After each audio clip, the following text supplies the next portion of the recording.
Hello and welcome to Todd Rolls Dice, where I wanted to take a closer look at the latest Kill Team reveal. So this is all coming from the big summer preview.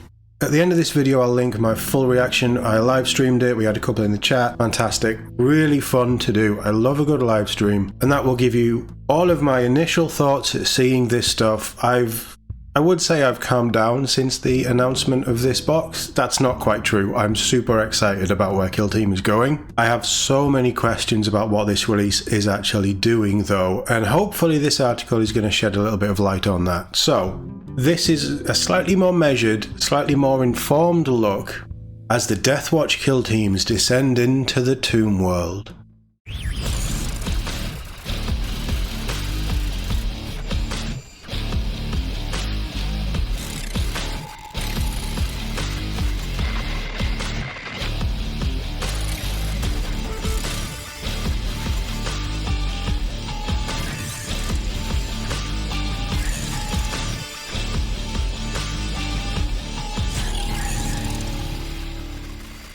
Beneath the rad-washed wastes and dusty chasms of Somneft lurks an existential threat to Imperium forces in the Nephilim sector. The dormant Necron world could spell disaster for the Indomitus Crusade.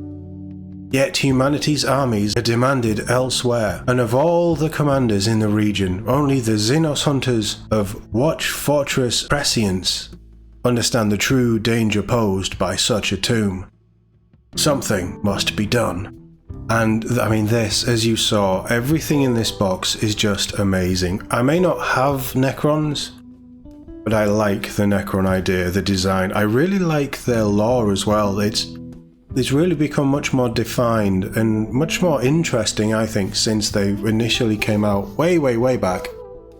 I was actually first in the hobby when they announced the Necrons. I have a special connection to the Necrons because I think they were the first new 40k army that I saw, and yeah, I've loved them ever since. Just that skeletal Terminator-esque warrior vibe is really cool. And then all the Canoptic stuff and how they've gone into that older 70s, 80s sci-fi, well 30s sci-fi style with some of it, but it completely works. One thing I've always felt that was a bit of a negative with Kill Team was the Into the Dark, the Gallo Dark, all of that stuff. Great narrative campaign, great idea, but the core terrain set was just the same over and over again, repeated. I've always wanted them to do a little bit more, something a little bit different, maybe some Xenos walls and doors and things to fit in with it, or you know, you could have gone anywhere. Chaos would have been amazing, certainly for the Gallo Dark story, but you could have done Necron walls, you could have done Tau walls, you could have done all, well maybe not Tau because it's in the warp, isn't it? But you could have done some really cool Orcish stuff, Tyranid stuff, really cool bit, but they never really pushed out into that weirder side of things. But now that is what we are getting with a full Tomb World board. Couple of things I want to just point out with things that's going on in general. Kill Team in a previous edition has had Space Marines versus Necrons before. The Pariah Nexus, I think that was the first Pariah Nexus Kill Team box, was an arena setup that came with a load of Necron terrain and the first release of New Flayed Ones, and I believe it was Heavy Intercessors and their Heavy Intercessor Captain as well. That was way back in early 9th, I believe. So Kill Team and Space Marines and Necrons isn't a new thing. Necron scenery isn't really a new thing for Kill Team, but this is so much more impressive. This is exactly what I want to see. So let's read through this one. And this also, let's not forget, links into Space Marine 2 in quite a few ways. One, Titus is or has served in the Deathwatch. And two, if you've played through the campaign, there may be a bit of a Tomb World thing going on. So it further builds into other things that we've seen in 40k, things that the wider audience of 40k will be a little bit familiar with. But let's get into this one. With the shifting halls of a forgotten dynastic outpost, the Deathwatch descend on the Necron menace to put an end to their reawakening in Kill Team Tomb World. In the first in a new season of expansions, so we've left Volcus behind. Somneft is Somneft is a new world, it's a new area. This year is going to focus on, hopefully, whatever is going on inside this tomb world. I hope that the boxes in the future, the expansion stuff, are following that trend of the smaller additional narrative sprues and things and expanding on the rules instead of just being boxed with the same terrain over and over and over again. Not that this terrain is bad, I just don't want it repeated 4 times in 4 kill team boxes. But the Deathwatch. The elite Space Marines of the Deathwatch are among the most versatile and adaptable warriors in the galaxy. They were my first love as a Space Marine chapter, all the way back in White Dwarf when you could order the shoulder pads and the bolt guns to convert your own. Oh, so many memories in this box. Each a veteran of dozens of wars and trained in the use of specialist weapons for the sole purpose of ending the Xenos threat. Every member hails from one of the myriad chapters scattered about the galaxy, bringing together their brothers' accumulated skills and wisdom to create a first-class team that can tackle any conceivable threat. These kill teams are the ultimate weapons for conducting clandestine operations and critical missions behind enemy lines. So much so that the game is named after them, so that is an actual thing. They've finally, after how many years of kill team, given us a full Deathwatch kill team. Each one is made up of carefully chosen specialists whose unique skills are best suited for the mission. And in the new Deathwatch kill team, you'll pick 5 from among 11 diverse candidates. So, there's 11 operatives in the kill team. The box, which I think they mentioned later, will only build 10. So one of the Gravis guys you're going to have to consider how you build. But what this is pointing at, I think, for the next season of kill team is a couple of rules changes. Maybe toning down those elite teams so that Space Marines of Loyalist and Heretic persuasions are dropping down to 5 models a kill team instead of 6. I think that that's a fair trade-off, but I also think that's a little nod. Now, at time of recording, the new kill team balance update has dropped. I haven't gone all the way through it, but I know that they are looking at Space Marines and Space Marine kill teams in there, so potentially that's a change that has already been made.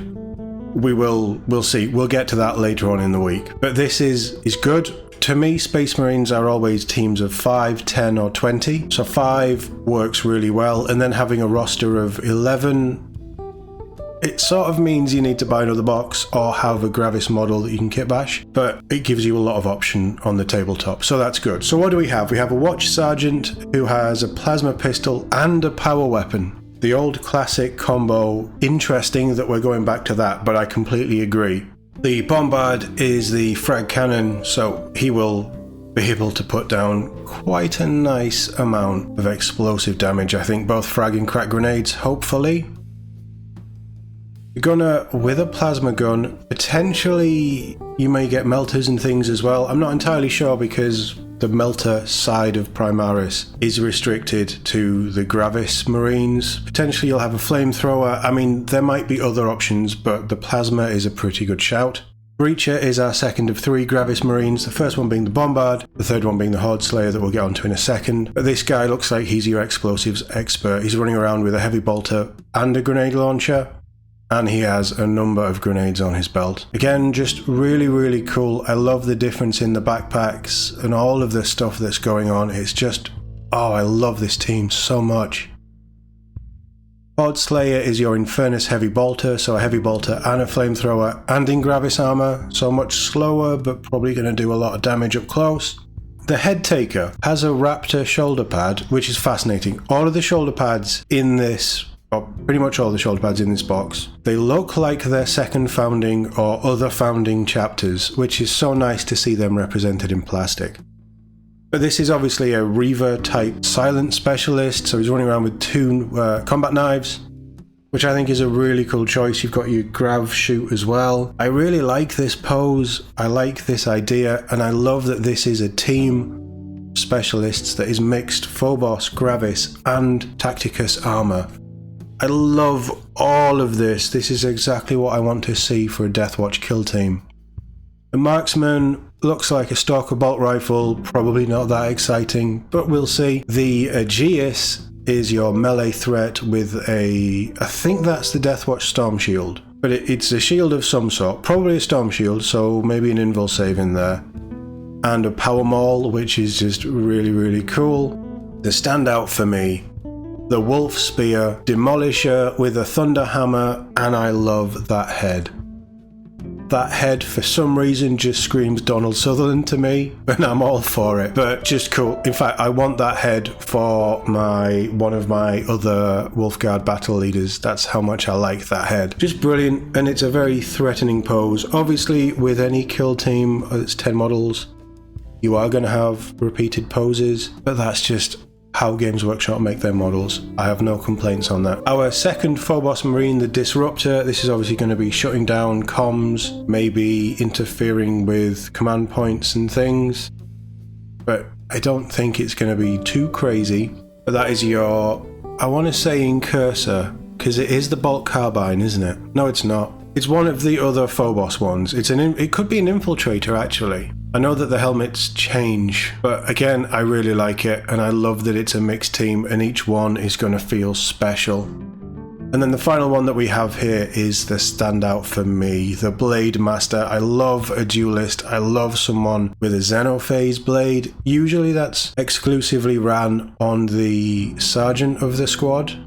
So the Deathwatch, I think the Watch Sergeants, they are the ones who would take the Xenophage blade. I get that it's on someone else. I think that further adds to the specialist equipment and the uniqueness of these models. It is interesting that it's not on the Sergeant though, but the Blade Master is looking cool, and I love that pose. Just ready to take a swing, probably parry something. Yeah. The main thing about this box for me is that we have all of these cool different options. And this is bespoke Deathwatch. This is the true scale Deathwatch Marines that we've been waiting for ages. But also, it's a mixed team. It's going to look unique on the tabletop. It's going to feel unique in Kill Team. Hopefully their rules show you what they can do, because this is basically the peak of Space Marine Special Forces. Each chapter has their own things that they're really good at and they specialize in. Because this is a mix of Marines from different chapters, you have access to so many different things, so many different ways of each model feeling. Oh, it's going to be so cool. I cannot wait to see more. So excited about this. This alone is incredible. But there is more. Whether you need to knock out sharpshooters from a distance, duel deadly leaders in close combat, or soak up enemy fire, there's a tool for the job in the Deathwatch Kill Team. Even though the Kill Team only numbers 5 operatives, you get a full 10 in the box. So you can build almost all of the options. That star is just confirming you get 2 Gravis bodies and there's 3 Gravis operatives. And choose who you want to deploy according to the mission parameters, and of course there are a lot of shoulder pads. This kit is a kit bash's dream, I think. But that's not all, because there is their adversary, the residents of this tomb world. The tomb world is not, however, undefended. And within its darkened catacombs lurks the silent servants of a deadly geomancer.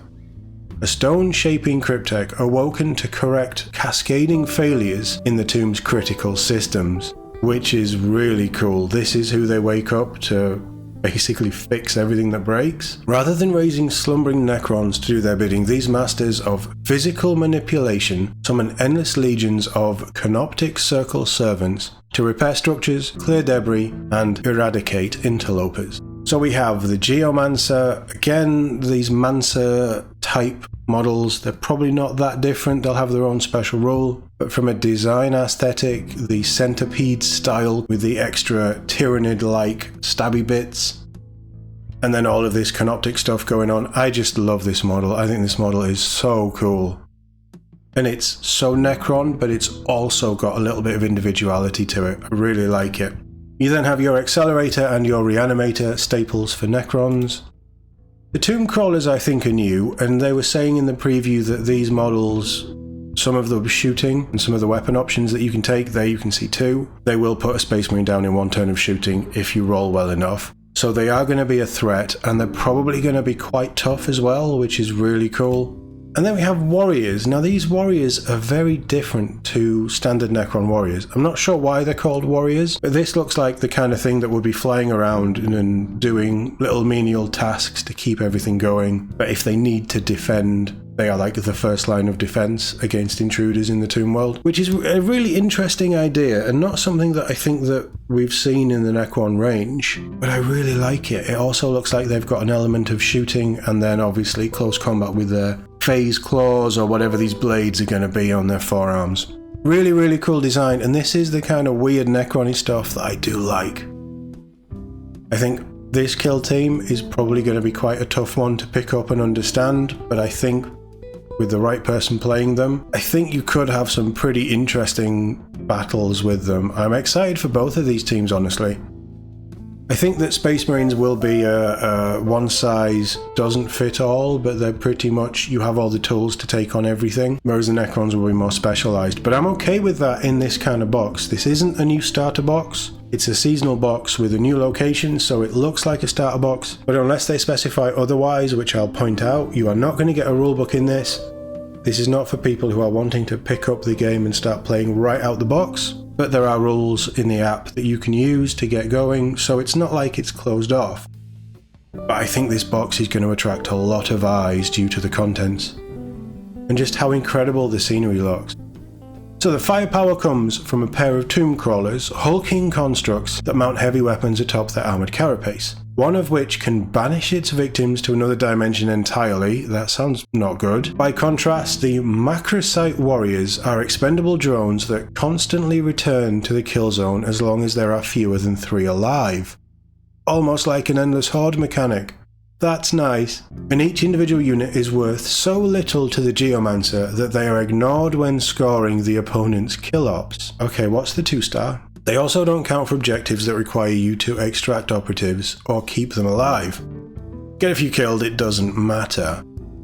Okay, that's cool. So it's like the little drone things that you get in quite a lot of these kill team armies, but you have 3 of them, and they're actually going to do some damage in combat as well. An interesting take on that rule, and we've seen that drone rule over the last few updates really change and shift and become more clarified, obviously to link in with this kill team. Really interesting. Kill Team Tomb World also sees the game return to the close quarters gameplay pioneered in Kill Team Into the Dark. This time with an all-new Necron-themed kill zone complete with shimmering portals, teleportation pads, and regenerating walls.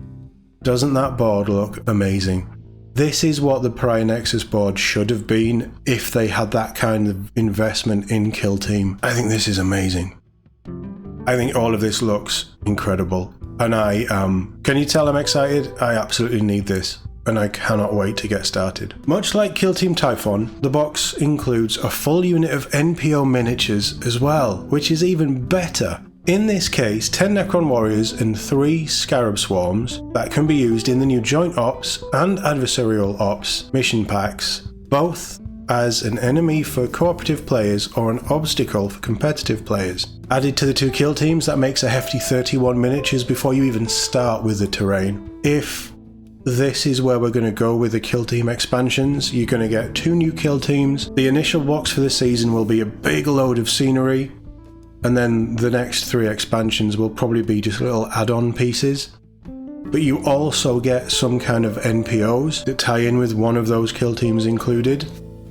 That is a decent start towards probably quite a fun Necron army with some extra warriors, the Scarabs, and then this new kill team. I think this is a really interesting way of bridging the gap between kill team and 40k from a model perspective, not from a rules perspective because they're very different. But if you already have a Necron kill team and some Necron warriors and you've enjoyed putting them together and maybe I'll pick up one of the HQs, I would like another Technomancer or a Cryptomancer, or those Wraiths look kinda cool. You're already starting to get into people's brains that Necrons are pretty cool and they already have some Necrons, so why not buy more? I think it's a very subtle but clever marketing strategy to throw in some extra units, much like they did with Tyranids, and say, hey guys, here's some NPO stuff, here's rules for other NPO operatives that you can buy separately. Oh, now you've got 500 points of Necrons, you may as well start playing them in 40k. It's subtle, but it's very clever, and this is the kind of thing that I would love to see more of. Like the previous close quarters terrain in Killzone Gallowdark, Killzone Toonworld is a fully modular set of walls, doors and pillars that you can build hundreds of unique layouts that can be taken apart and rearranged at the drop of a hat. Hopefully they have made it easier for this to happen, because as good as the Gallowdark stuff was, there's a few issues with construction. Let me put it that way. I'd like to see how they've refined that. And it does actually, if you look at this, it looks like the walls just slide into each other. There's none of those caps that keep them all locked in place that were an absolute nightmare to get off. It looks like, can we see here? Yeah, it looks like everything is just now push fit, which for scenery is perfect for this kind of thing. I absolutely love it.